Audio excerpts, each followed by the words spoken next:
Welcome back, everybody, and thank you for coming back to watch another video. Today we're continuing our two-part installment from Barbara N. in Georgia, USA.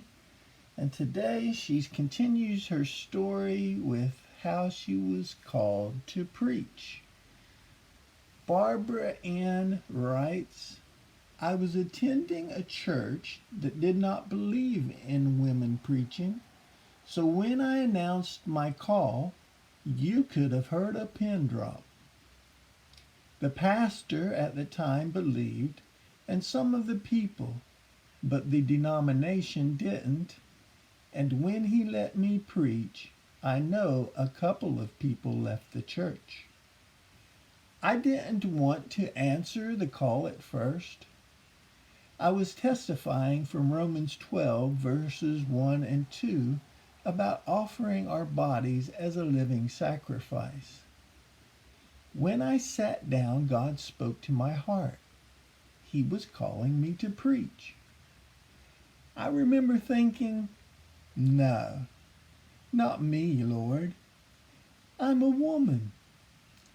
Then a woman came, shook my hand, and hugged me and whispered in my ear, Honey, I do believe the Lord is calling you to preach. I fought for so long and had every excuse in the book, but he answered them from his book, his word.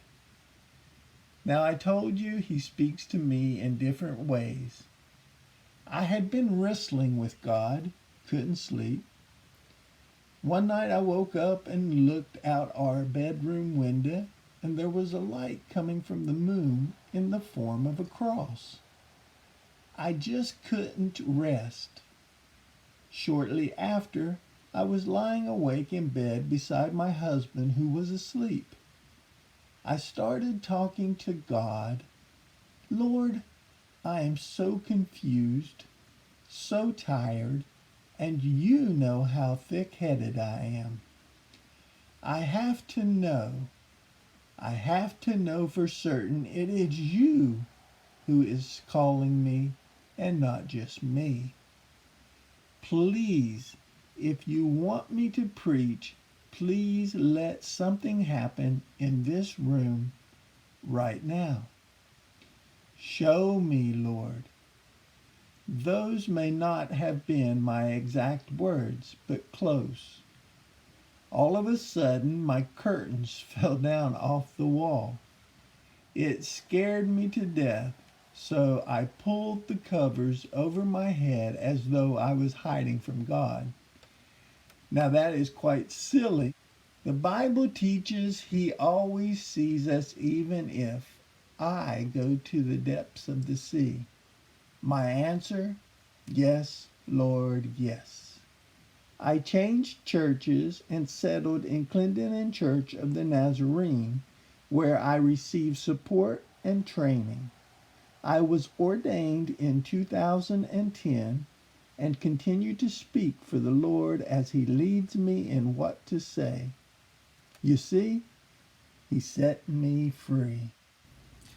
Thank you, Barbara, for a wonderful salvation story and a wonderful story that I think a lot of us, we struggle each and every day with our faith and what we believe. And you know, I don't think wrestling with it is a sign of weakness, but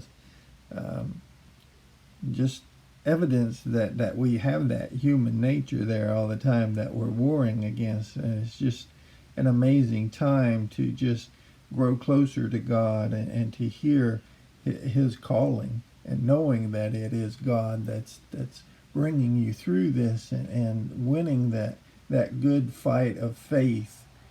Just makes us so much stronger, and it just reminds me of Jacob wrestling with God and so many others that, you know, in the Bible it just teaches us that's part of our growth.